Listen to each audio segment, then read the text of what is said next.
Oh, you know what? Except it opens, when I do it out of Zoom, it just opens YouTube automatically. Oh, interesting. So then Looks I like we're think, live. yes. Oh, yeah. So, okay. Then I have to, okay, and then let's record.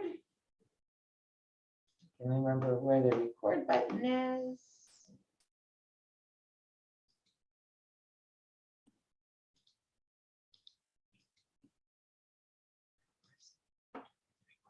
Oh, there. All right. Welcome, Jessica. This is our third week together. Our third week together. Wow. How much fun. I know. So fun. So fun. Such a nice way to start the today's day. St. Patrick's Day.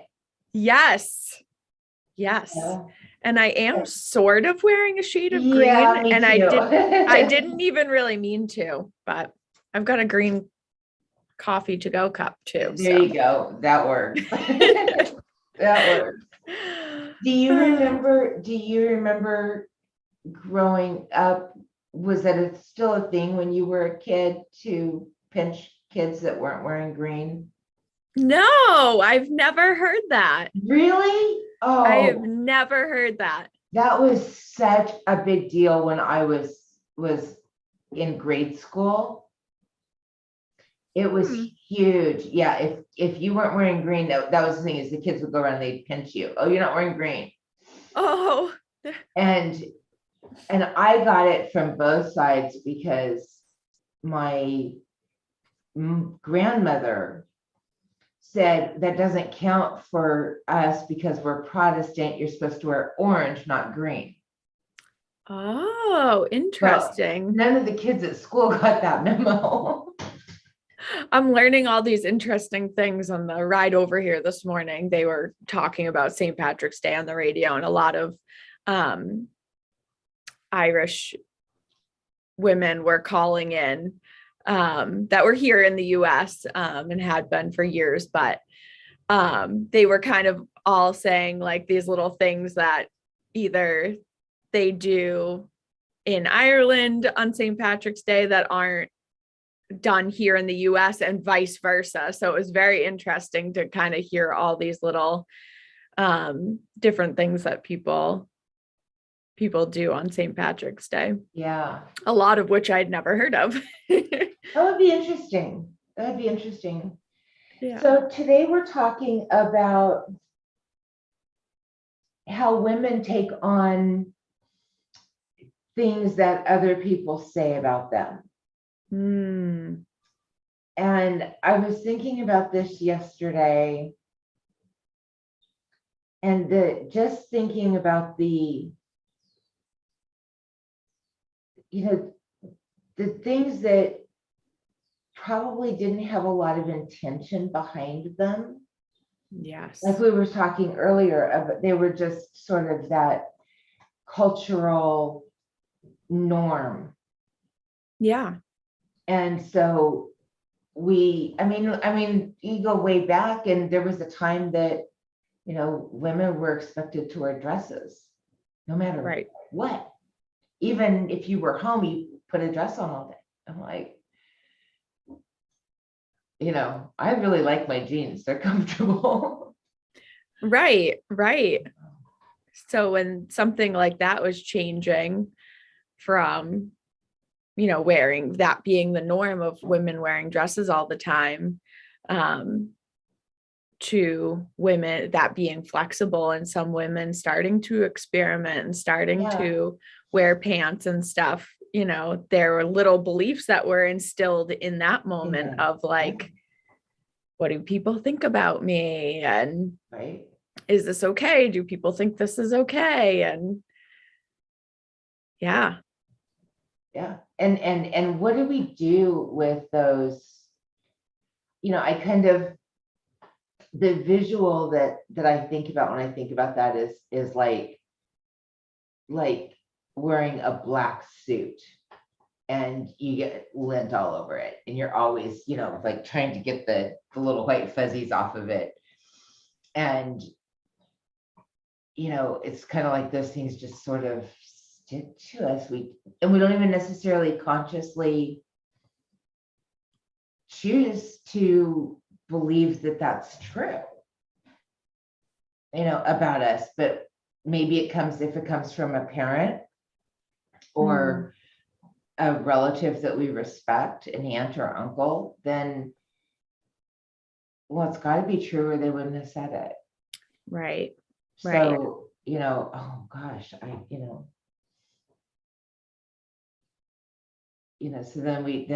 what do we do? Then we wear shame, we wear guilt, take on all these things associated with those messages. Yeah. Yeah, absolutely. I mean, I think we certainly take on things from complete strangers sometimes, but when it's coming from family and loved ones and people that we trust, those things that we take on can really run really deep. Yeah. And how do we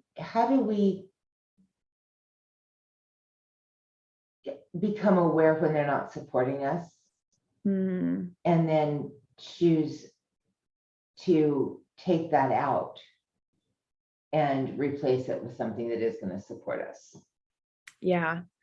And I think that can be, I think that's the challenge right there, right? Like having that sort of pivotal moment where we are able to see beneath all of those things and consciously choose whether we want to carry them moving forward or not. And I think that moment, quite possibly never happens for certain beliefs and certain things. Right. But it happens for us definitely at very different times and periods in life. But yeah, like finding what lies beneath all of that, finding really what's true for us, what our truth is, like we were chatting about before the live, is really that moment where we're able to consciously decide what we're willing to take with us and what we're not. Right. And one of the first things I read this morning, I shared with you, and I just felt like this was so powerful. Perceptions are powerful influences. So question where a perception is from and if the source is true or accurate. And I thought, our perceptions of ourselves impact our behavior. Of course. I'm told I'm an angry person. You're mad all the time. Why are you mad all the time? What's wrong with you? You're mad all the time. Well, that's going to become my perception. And I'm going to act mad all the time. Right. Because that's becoming my perception and it affects my beliefs about myself. And so then I act that out, and I think that's for me, and that's where I keep going back to the 4 agreements. I just can't get away from that book. Don't take things personally. What someone says is not a reflection of my value. Yeah, absolutely. Absolutely. I love that other quote too, you see around on social media. What someone thinks of me is none of my business. Yeah, exactly. Right. I was talking to a friend yesterday and after my workshop, and I really enjoy doing those workshops, and I'm really good at them. And I was sharing that, I said, that's just really my happy place. I love doing those, delivering the material, interacting with people. And it was the first time post-COVID that I had the opportunity to be in a room with people. There were 8 people in the room. And it was like, Oh, you're back. wow. It was so amazing, but it was exhausting. And when I said to my friend, I said, I really enjoyed it. And I said that I'm really good at doing those. Mm. And he says, well, there's the narcissistic Kelly coming out. Hmm. And I was like, no. I mean, I just like shut it down. Like, no. There's a difference between recognizing and acknowledging a strength and being narcissistic. Hmm. You know, I think that's a really interesting point. So I think a lot of the things that our conversations have been revolved around is like some of these like negative comments and things that have come towards us when we're maybe not at our best or whatnot. But here you are in a situation where there was also sort of a deemed negative comment brought to you when you were feeling extremely confident and happy right. in an area too. So I think that that's an interesting point, that it can kind of come even in a time where we feel like we're at our best and we're doing our best and we're really confident and happy in the Right. in what we did. But here's the interesting piece that I think is really part of that is, and this is where that it's none of my business what other people think about, and that not taking things personally, because this is a person who is generally uplifting and supportive of me. But depending on the space I'm in and how I'm viewing myself, Mm. and how much credibility and importance I've given that person, I've gotten this almost the exact same type of comment, little more of a dig, from my ex-husband. I had given him a lot of power. And when he would say things like that to me, I would go from here, just, I go to bed and it's like, oh my God, I'm terrible. Why would I think I could do anything? Because I had given him that power to tell me what I was going to believe was true about myself. Mm. And I think that's where we have to get, that's when we take our power back and we can just stand in our own strength. It's like, today it's like, no, I'm good at this. I enjoy this. And this is a powerful place for me to be. And I really don't care. I mean, I do, but if somebody in the room had said, that was an awful presentation, I didn't get anything out of it, that would have been difficult. But I probably would have been like, okay, what were you expecting that you didn't hear? And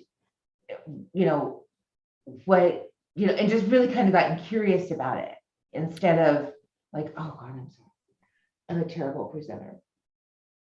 You know what I mean? It's because it's them showing up that way. And if we take the negative and positive labels off of it. Like, I love what we learned in school, nothing has value until you assign it a value, Mm, yeah. So if somebody comes and says, that was a real waste of time,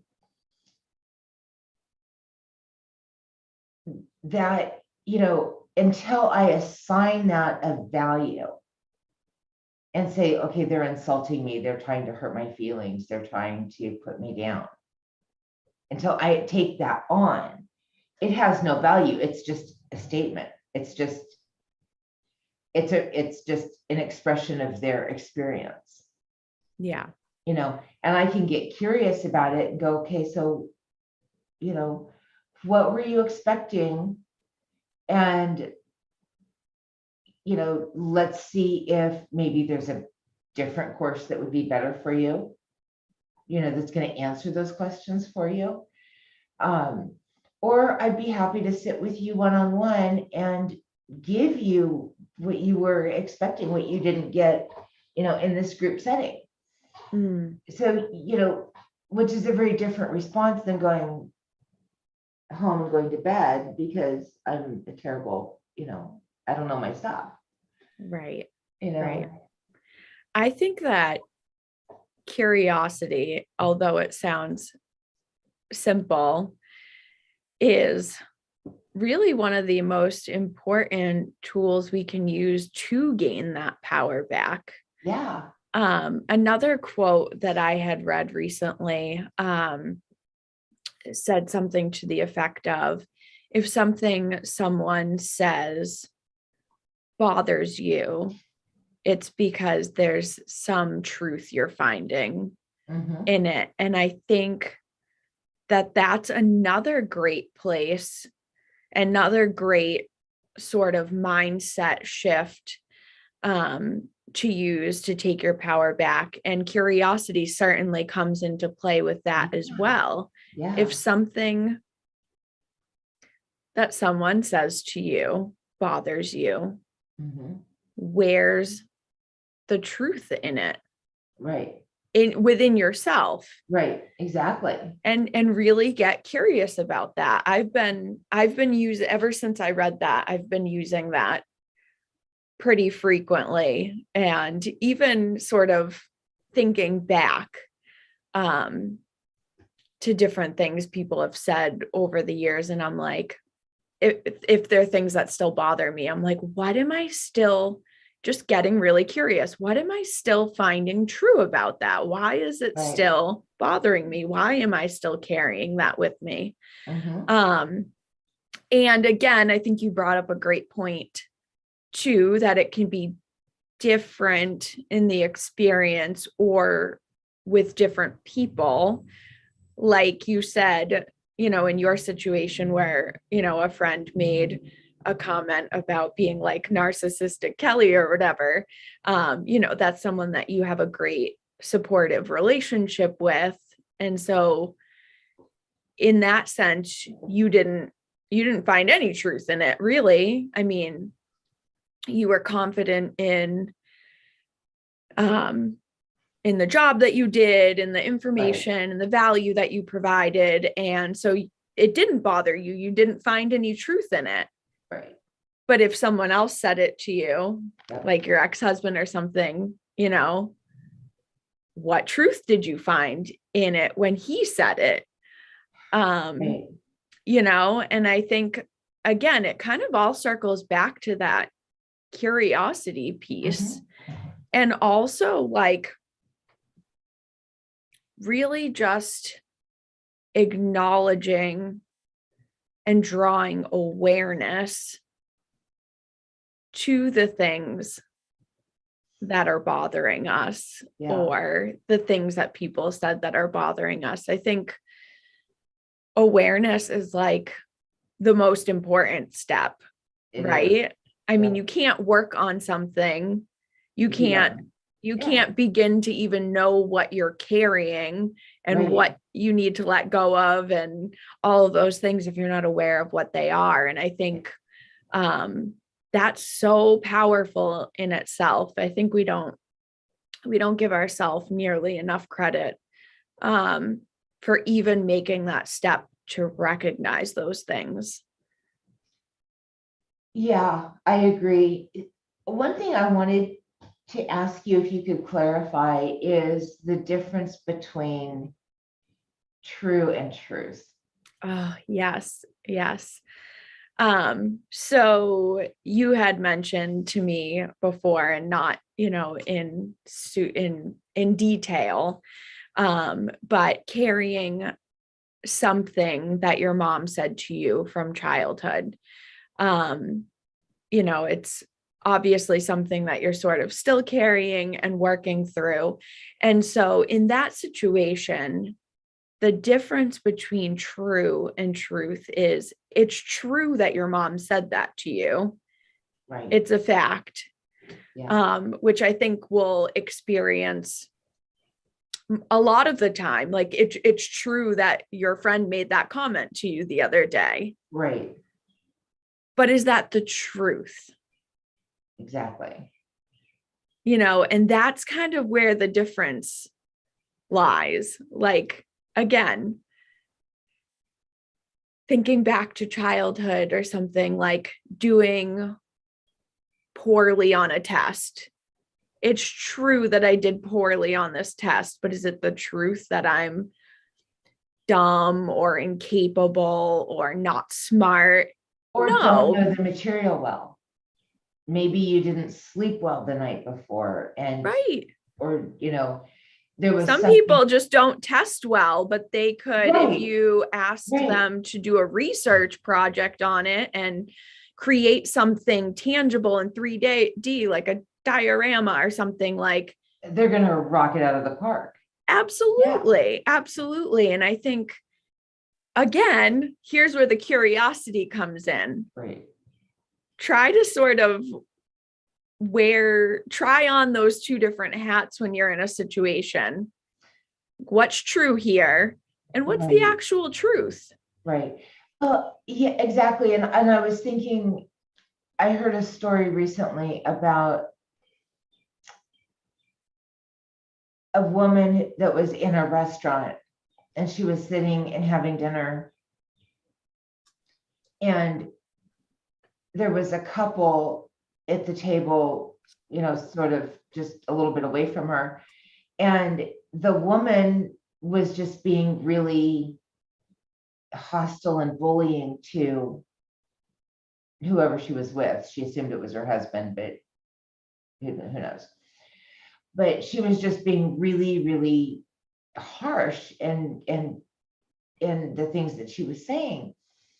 And the woman just started feeling this anxiety and this hostility that she just was like, it was radiating out of that lady, out of that woman. And she's like, she really wanted to step back, because the energy and there was just so much bullying coming from her that she just felt like, I just want to step back and get away from this, and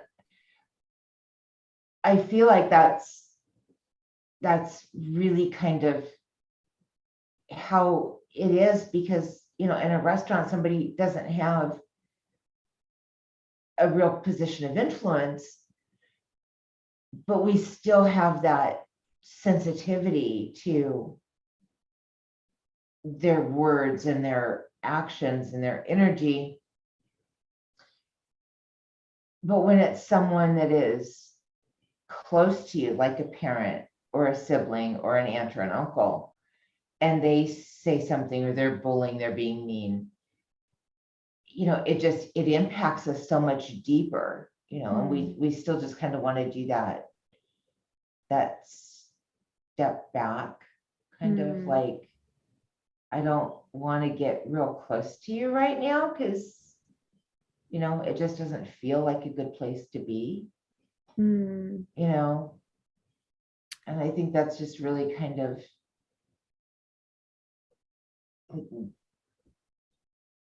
we have, when we have awareness, we can choose whether to take that on or not. Yeah. And I think too, I think you just made an important point. Obviously, first was having that awareness that you're either uncomfortable in a situation or something's bothering you. Um, but I think the other important point that you just made is that you can pause. You can take a step back. I think that that's important in that sort of like curiosity phase too. I think a lot of people, and myself included, feel like we need to respond or react to a situation right away. Right. And we don't even allow ourselves that time and space to have this moment of curiosity. And I Right. think again, that's another very important part of it. Mhm. And I think for women, and probably more of women in my generation, didn't feel like we had that option. It's like, if somebody asks you something or for something, you do it right now. You respond right now. Mm, Um, it's rude. It's unacceptable. It's not appropriate for you to wait and choose how you're going to respond to that. You answer right now, you know? yeah. Oh, certainly. Absolutely. I think I I agree with that 100%. And I think that people don't realize that when we do give ourselves that moment of space, that pause, that reflection period, the situation tends to turn out better for everyone because we aren't reacting when our emotions are heightened Right. or and so it is interesting because you know a lot of times we are taught that we need to respond right away and in the moment and this and that, but truly most of the time it ends up being a better situation when people do have time to really cool down and think. And I'm remembering an email I got from someone, and they had sent me something and asked for something, and it was like, no, I'm just, there's no reason for me to respond to this, so I'm not.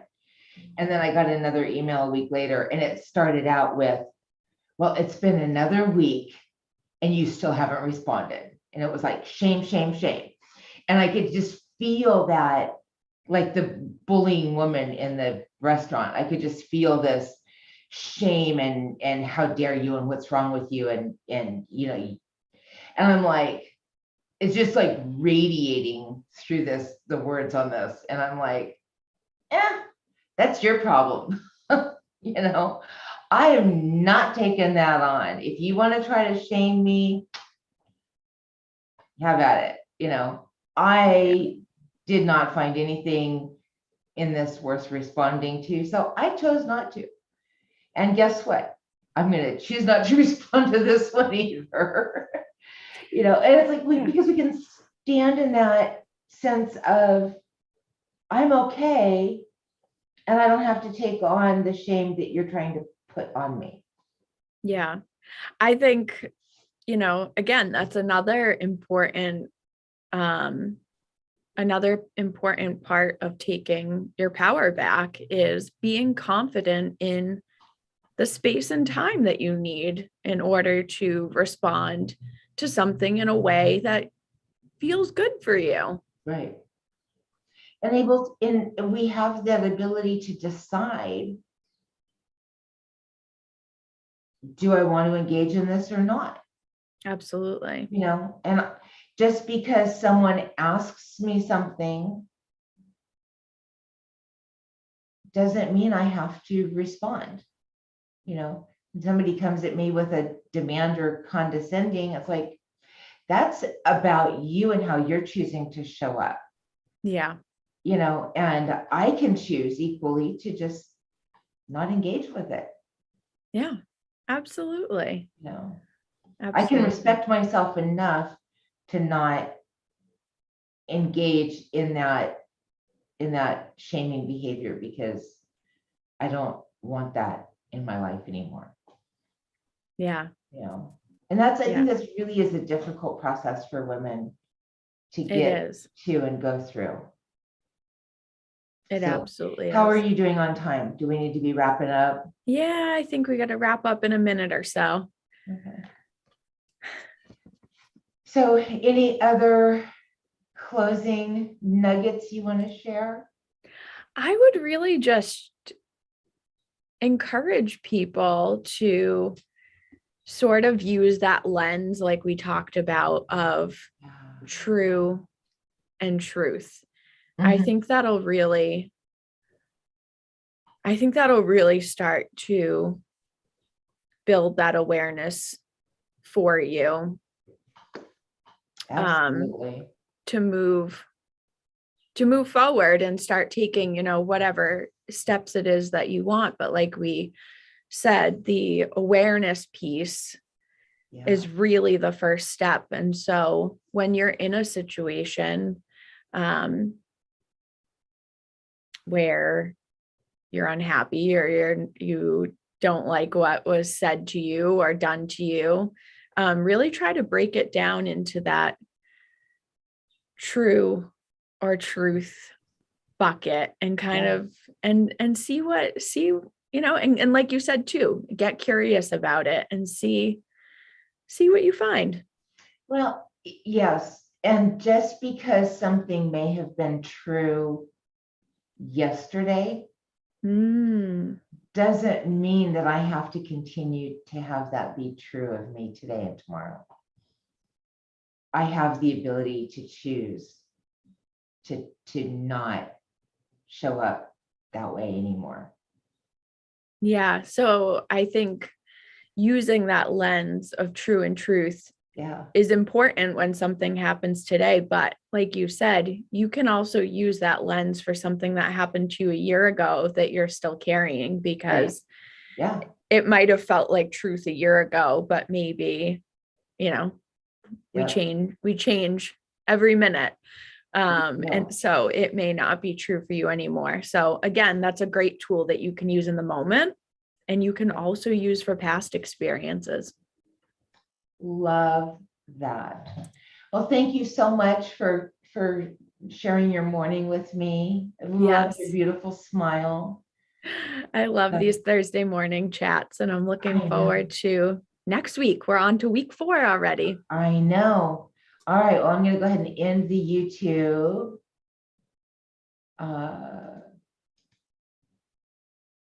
Stop recording.